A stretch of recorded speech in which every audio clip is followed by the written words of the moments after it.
નમસ્કાર મિત્રો, ભારતમાં જમીનને સોનું ગણવામાં આવે છે, જેનું કારણ તેની વધતી કિંમતો છે. ભારતનો કુલ વિસ્તાર 32,87,267 ચોરસ કિલોમીટર છે. ત્યારે તમારા મનમાં સવાલ હશે કે ભારતમાં સૌથી વધુ જમીન કોની પાસે, સૌથી મોટો જમીનદાર કોણ છે? આ વિશે નીચે લેખમાં જાણીશું. ગવર્મેન્ટ લેન્ડ ઇન્ફોર્મેશન સિસ્ટમની વેબસાઇટ પર આપવામાં આવેલ ડેટા અનુસાર ભારત સરકાર દેશમાં સૌથી વધુ જમીનની માલિકી છે.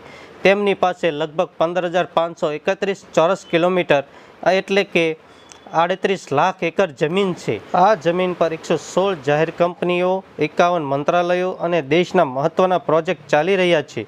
જો આપણે મંત્રાલય મુજબ આંકડાઓ જોઈએ તો સૌથી વધુ જમીન રેલવે પાસે છે.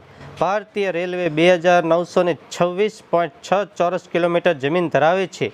આ પછી સંરક્ષણ મંત્રાલય અને કોલસા મંત્રાલય પાસે આવેલી છે. વિશ્વમાં ઓછામાં ઓછા 50 દેશ એવા છે કે જેઓ ભારત સરકાર કરતાં ઓછી જમીન ધરાવે છે, જેમાં કે કતાર, જમૈકા, લેબનોન, ગામ્બિયા, સાયપ્રસ, બ્રુનેઈ અને સિંગાપોર આવે છે.